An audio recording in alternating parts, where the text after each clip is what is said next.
What up, gang? Carolina Jackpot time coming at you on Sunday morning. I hope everybody's doing good today. It is a nasty, rainy day here in the upstate of South Carolina. Hopefully the weather is a little bit better where you're at, but if not, stay inside and get something productive done today. I don't know what else to tell you.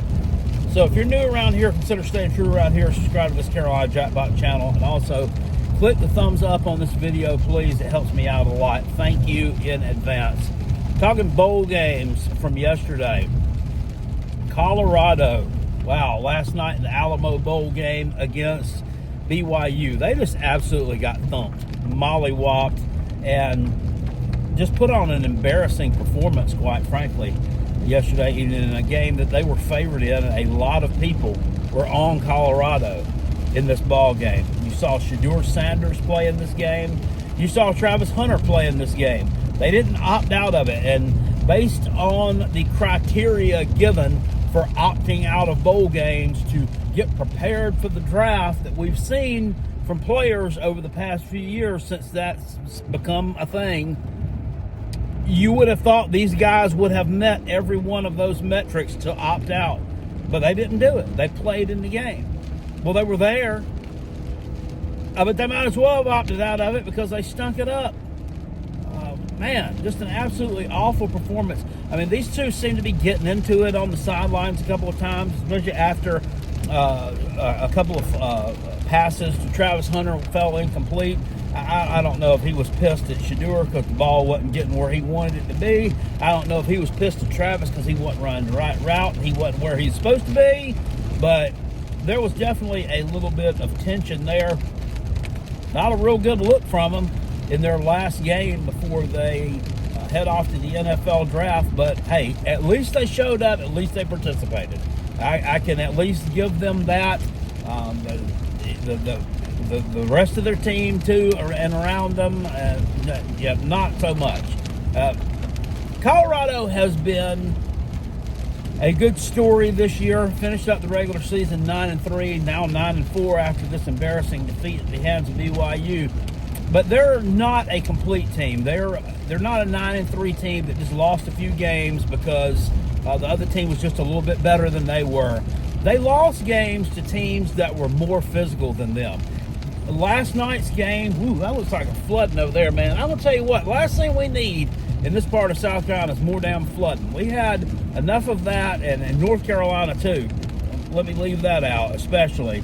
We got our fill of that a couple of months ago. We don't need any more flooding for a long, long time.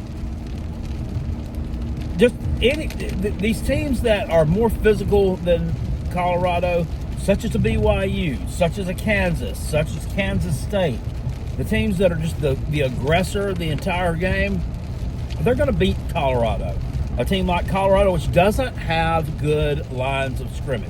They have improved lines of scrimmage over what they had last year, which is why last year they were losing games to even turd-burger teams that even weren't physical. They were losing games to them. This year, they were able to beat the more finesse teams, like your Texas Techs of the world, your Cincinnati's, teams like that. And then they beat up on Utah. That team was just decimated with injuries, and Oklahoma State, I don't know what the hell happened to them, but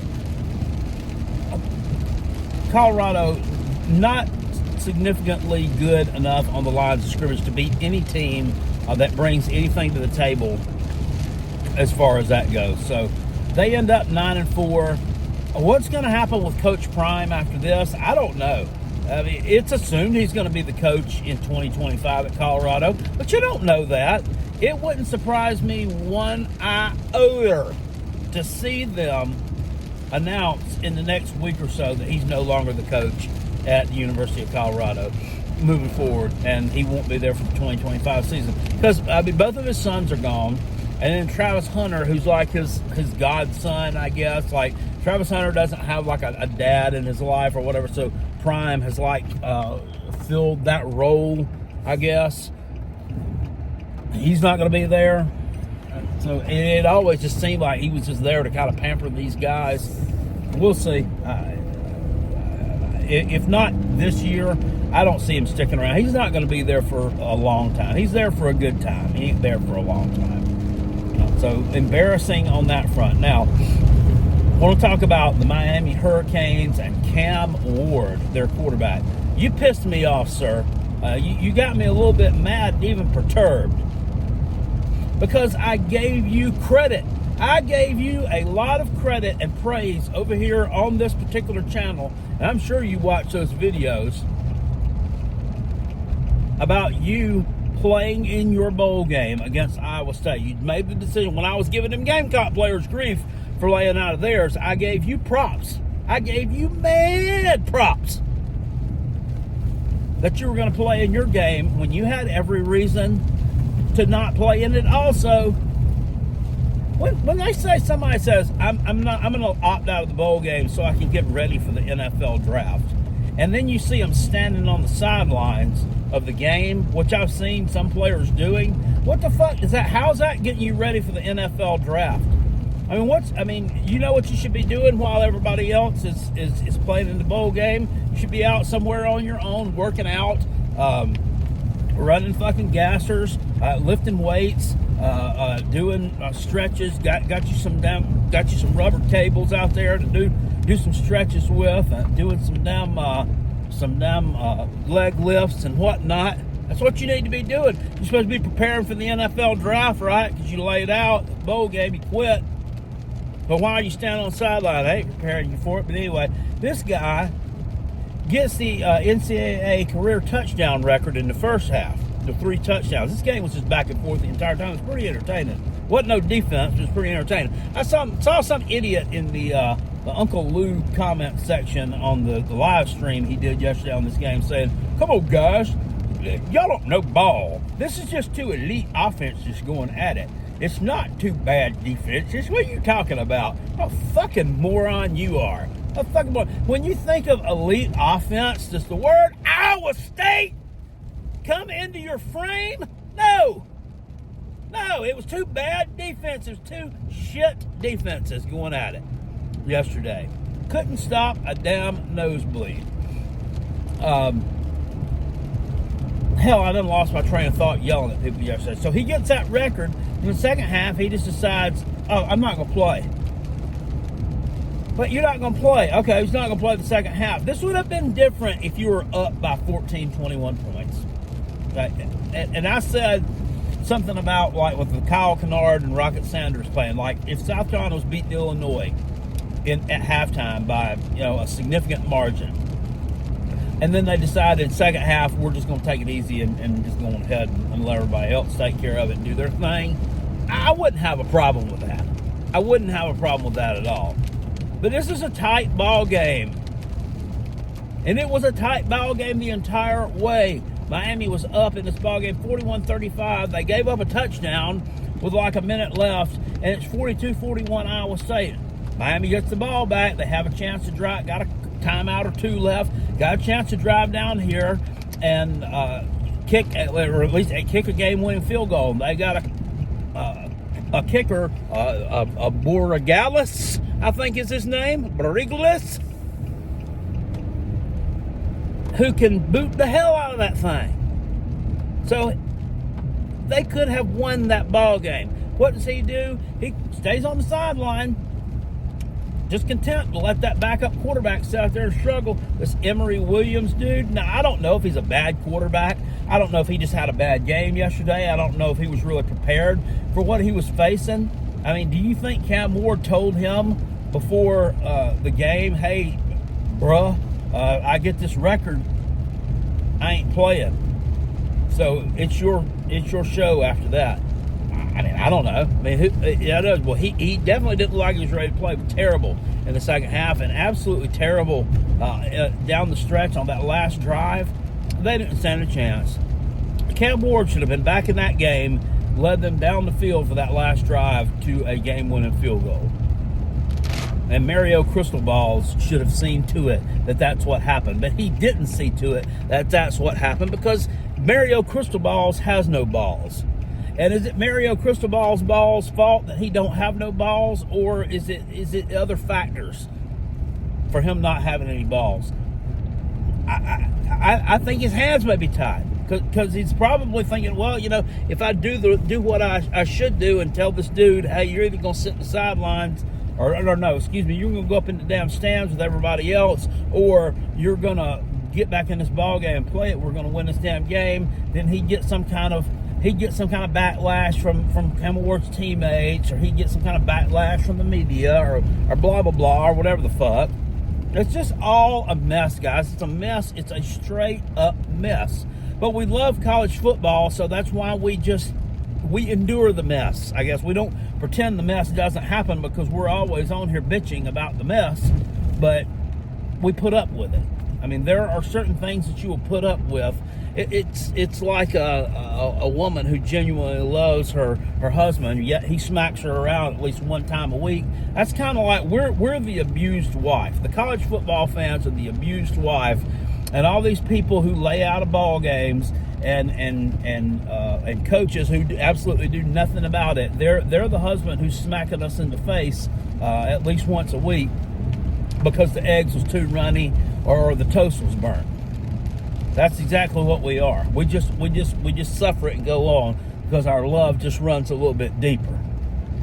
But I, for one, am sick of it. I'm sick of this of selfishness, and I'm sick and tired of these coaches who won't do a damn thing about it because they're scared that somebody's going to get pissed off.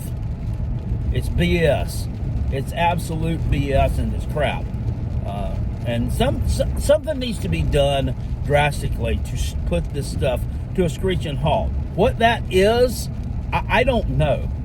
The NCAA is not going to be able to do anything to help anybody with it because they're basically a worthless organization. They thanks to Tennessee, thanks to Diego Pavia, thanks to all the others that have sued the NCAA and either gotten an injunction or won, the NCAA basically has no power anymore to do anything other than set the field for the NCAA round of 68 in the college basketball tournament. That's basically all they're good for at this damn point.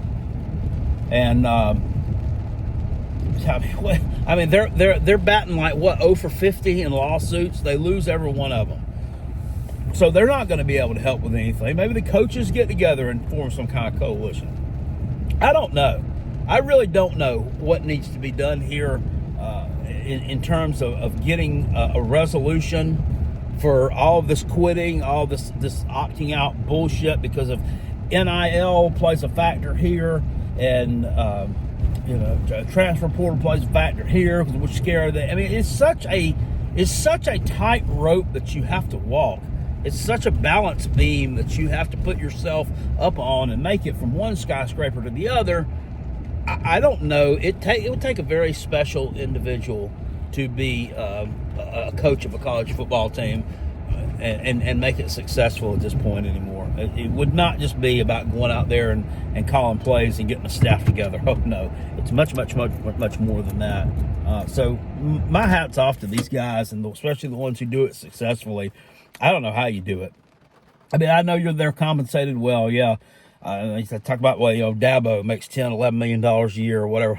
These guys, I mean, they're compensated not only because that's what the market value calls for, they're compensated like that because of the bullshit they have to deal with and the bullshit they have to work around. I mean, it's insane. But Cam Ward does that. I think that's probably the most bitch move that I've seen this year in college football. It's either that or the UNLV quarterback just getting all of his things together in the middle of the night and running away from Las Vegas to, I'm not playing because you didn't give me my money. One of those two has to be the most bitch-made moves that I've seen in college football this year. So anyway, guys, that's about all I've really got to say about that. Oh, NC State and East Carolina last night, they got in a big fight toward the end of that game. It wasn't a huge fight. It got broken up fairly quickly, but that referee, he sustained a huge gash under his eye, and it looked like he had some kind of laceration on his face, too. I don't know if y'all saw that, but a East Carolina player snatched a towel out of the back waistband of an NC State player when he was running off the field. And then another NC State player comes from behind, waylays that East Carolina player. So if you wasn't looking at it at first, you'd think NC State started it, but they didn't. East Carolina actually started it. And they do like to talk a lot of shit. I know the Gamecocks have kind of gotten into a little bit of scuffle with them before too. And NC State and East Carolina, they hate each other.